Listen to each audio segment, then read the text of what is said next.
Dituliskan dibangun di atas Dia, ya. Jadi yang berakar itu seperti yang saya sampaikan tadi itu sampai dalam arti apa? Seperti yang dikatakan oleh Rasul Paulus, siapa sih yang dapat memisahkan kita dari kasih Kristus? Seperti itu. Orang berakar itu seperti itu. Siapa sih mau memisahkan kita? Tidak ada. Cintanya sama Tuhan itu luar biasa. Sampai Rasul Paulus apa? Dianiayakah, diapa-apa?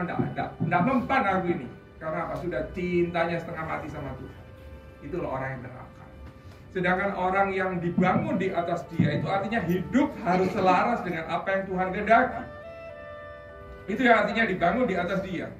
Bagaimana? Kalau kita dibangun di atas Dia, yaitu kita harus membaca firman Tuhan. Ya, baca firman Tuhan. Jangan sampai nanti kalau pergi ke gereja sekarang pakai ada HP, ya pakai HP aja. Yang di sininya udah banyak embun putih yang di rumah. Ya, banyak embun putih karena apa? Banyak debu karena tidak pernah dikasih bau Alkitab, tidak pernah dibaca. Baca firman Tuhan setiap hari. Kalau baca ya jangan cepat-cepat gitu, dimengerti sampai kita dapat rema. Tapi kadang-kadang saya heran juga. Kadang murid-murid saya itu kalau saya tanya, kamu baca Alkitab? Tidak pernah om. Baca Alkitab. Oh, tidak pernah baca Alkitab. Bosan nih om. Loh, Alkitab bosan nih. Banyak kali juga orang-orang yang sudah ikut Kristen tuh seperti itu. Baca firman apa? Oh, mau ngantuk. Jadi kalau misalkan malam-malam nggak bisa tidur gitu, baca Alkitab. Itu nama maksudnya. Tapi yang di sini dikatakan apa? Kalau kita dibangun di atas Dia, itu baca firman Tuhan, lakukan dalam hidup kita. Dah enak loh Pak, melakukan firman Tuhan. Memang ini melawan daging itu dah enak. Jadi melakukan firman Tuhan itu sangkal diri. Nyangkal diri itu penderitaan, betul atau betul? Sangkal diri itu penderitaan atau? Menderita enggak nyangkal diri? Halo? Diam semua. Waduh, kalau mulai dulu habitatnya suka ngamuk, enggak oleh ngamuk sama tuh. Jangan marah.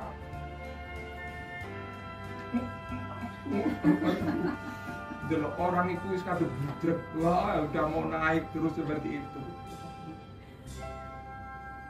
Berat. Penderitaan.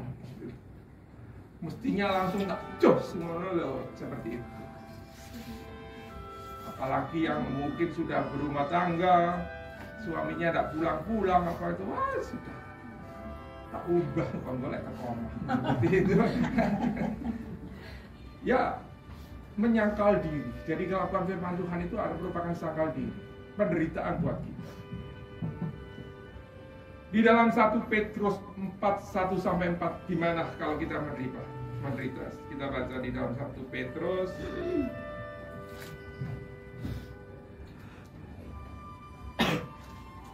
1 Petrus 4 ayat 1-4. Nah, kalau kita menderita untuk Tuhan itu yang gimana sih? Dikatakan 1 Petrus 4 ayat 1-4. Sudah? Jadi karena Kristus telah menderita penderitaan badani, kamu pun harus mempersenjatai dirimu dengan pikiran yang demikian. Karena barang siapa telah menderita penderitaan badani, ia telah berhenti berbuat yang keras. Berbuat dosa. Supaya waktu sisa jangan kamu pergunakan menurut keinginan manusia, tetapi menurut kehendak Allah. Sebab telah cukup banyak waktu kamu pergunakan untuk melakukan kehendak orang-orang yang tidak mengenal Allah. Kamu telah hidup dalam rupa-rupa hawa nafsu, keinginan, kemabukan, pesta pora, perjamuan minum, dan penyembahan berhala yang terlarang. Sebab itu heran bahwa kamu tidak apa ini? Mencemplungkan diri bersama-sama mereka di dalam kubangan ketidaksenonohan yang sama, dan mereka memfitnah kamu. Jadi orang yang menderita karena melakukan perbuatan baik, itu yang Tuhan kehendaki.